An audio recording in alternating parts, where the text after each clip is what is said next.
Welcome back everyone, Professor Andrew Wardley here, and thank you for joining this important discussion.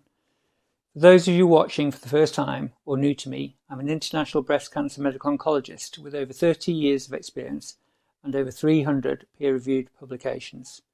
I've achieved great things not only in cancer research, but also in innovation and entrepreneurship.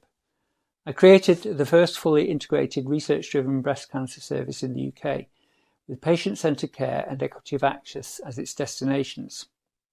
From pioneering national and international clinical trials to implementing major treatment advances into everyday services, my passion has always been to ensure that patients benefit from cutting-edge science.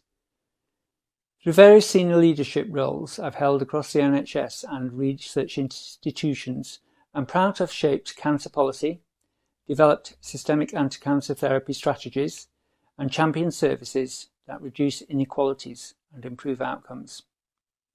Following my previous video, over the last year, our collective efforts across Parliament, the NHS, patient advocacy groups, and research institutions have been united by one clear mission: shaping the Cancer Plan 2025 for England and Wales.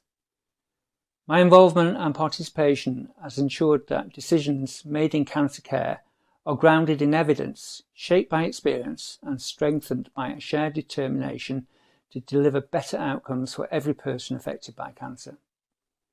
Throughout the process, 4 pillars have emerged as the foundation of the Cancer Plan. Firstly, early and accurate diagnosis, including ensuring rapid access to advanced genomic testing. Secondly, equity and access, tackling regional and socioeconomic disparities in access and in outcomes. Thirdly, innovation and research integration, embedding new technologies and clinical trials into mainstream care. And fourthly, work and infrastructure sustainability, supporting and retaining the skilled professionals who deliver excellent care. These priorities are not just abstract ideals. They are concrete commitments with measurable deliverables and timeframes that reflect the urgency of the task needed. Next week, I will attend a parliamentary roundtable bringing together senior leaders from government, NHS, academia, third sector and patient communities. This meeting is a step closer to finalising the Cancer Plan 2025 and improving the wider state of our health service. I've pointed out on numerous occasions that the NHS is undeniably in a deeply concerning situation. Far too many serious concerns have been ignored over the best part of 2 decades.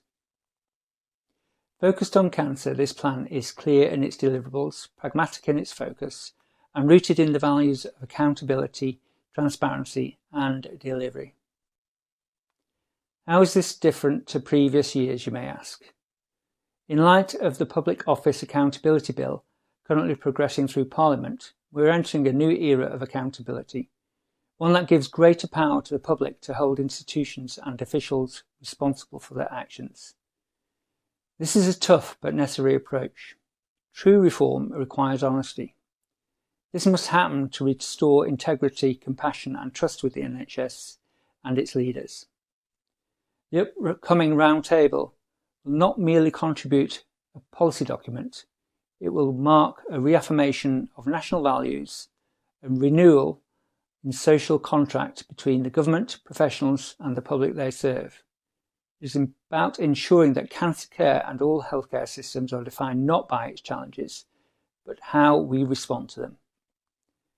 We must align ambition with delivery to restore confidence in the health service that defines our nation. Together, we can ensure that the Cancer Plan 2025 delivers real, measurable impact, turning commitment into action, action into improved outcomes for every patient across England and the UK. I thank everyone who has been involved in bridging this gap. While it may be uncomfortable for some to share and face the truth, it's needed to move forward.